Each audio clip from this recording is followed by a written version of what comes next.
And now you can maybe, a few of you are going to share some wisdom with us, because I know we have some speech. I think we have to hold the bottom of this on. So I'm going to look at the program, and it looks like we're starting with Henry. So Henry, where are you?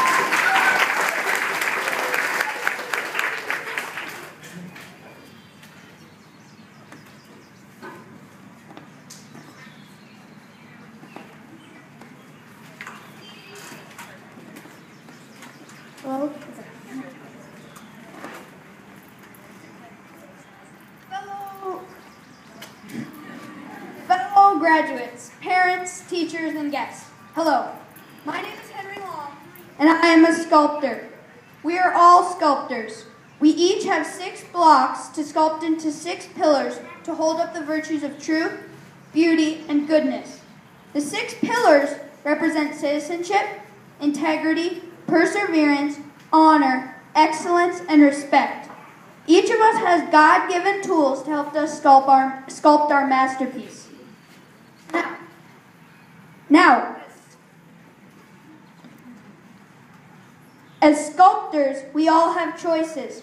We have the choice to either take a chance and sculpt our blocks, or to leave them and the fear of ruining them and leave our truth, beauty, and goodness on the ground floor.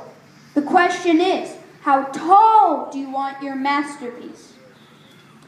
When I entered kindergarten at my previous school, I was upset when my teacher explained school policy was no homework. Today, if I was told that there would be no homework, I might be happy. But I know that inherently, homework is a tool to help me sculpt my pillars. In 2nd grade, I had a difficult decision to make. I could either stay at my current school or go to a new school called Eagle Ridge Academy, where my friend Armand Murphy was going. My parents and I discussed the pros and cons of each option. My parents and I decided on Eagle Ridge because of its rigorous education. However, in our years at Eagle Ridge, we have acquired so much more than just a rigorous education. We have acquired pillar sculpting tools that will last us a lifetime. I encourage you to take time to dwell on your pillar sculpting tools.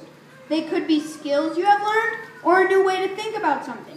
They might be advice or words of encouragement from inspiring people such as friends, family, or previous teachers. For example, one teacher, Mrs. McNevin, noticed how driven I was, and she pushed me and challenged me to refine my pillars. In my yearbook she wrote, "Work hard, stress less, great things are coming." Those are simple words but profound, a pillar sculpting tool. This helped me because I realized how stressed I was about school, life, and other things when I had nothing to worry about, because God is the master sculptor and takes care of everything. I still have trouble with this, but by stressing less, I now have the confidence to take up my tools and sculpt my pillars.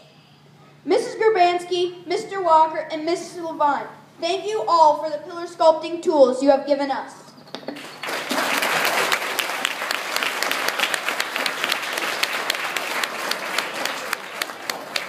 Specifically, Mrs. Gerbansky, thank you for being my homeroom teacher. Before, I just thought poetry was a fun way to express your feelings. Poetry is so much more than that. Poetry has a deeper meaning than what meets the eye. Poetry makes us feel a surge of confidence to take up our tools and sculpt our pillars. Thank you for giving me the tool of seeing the virtue in poetry.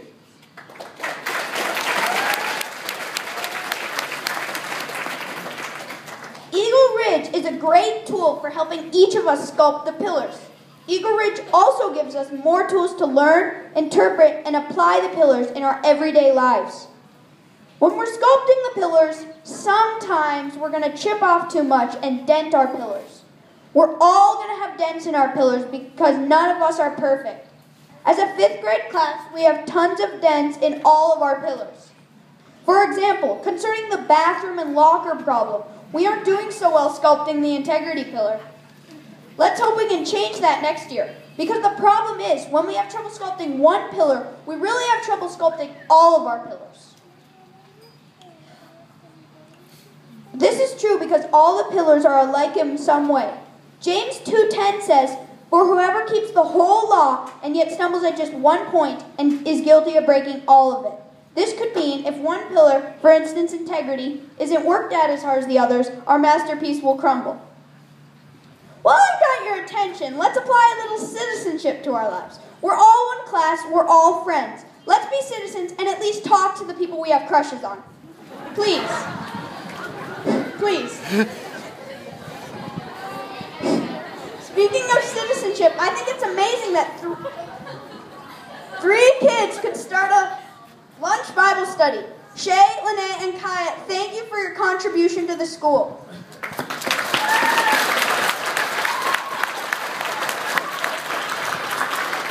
This whole entire speech is about perseverance. So persevere to excel in 6th grade.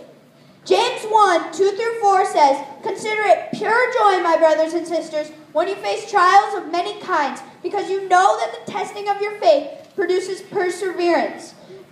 Let perseverance finish its work so that you may be mature and complete, not lacking anything."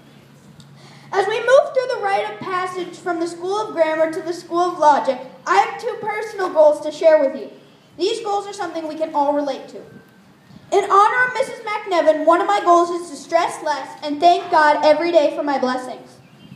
Another goal we can all relate to is for the transition to 6th grade to go smoothly. They say it will be much harder, but we're up for a challenge, right? Aren't we? Yeah! As you've noticed, one of my pillar sculpting tools is the Bible. I encourage you to read it. God is the master sculptor and will never let us down. God doesn't care how many dents are in our pillars. He loves us anyway. Philippians 4:8 says, "Finally, brothers and sisters, whatever is true, whatever is noble, whatever is right, whatever is pure, whatever is lovely, whatever is admirable, if anything is excellent or praiseworthy, think about such things. If you abide by this, your pillars shall be even and your masterpiece tall." Thank you.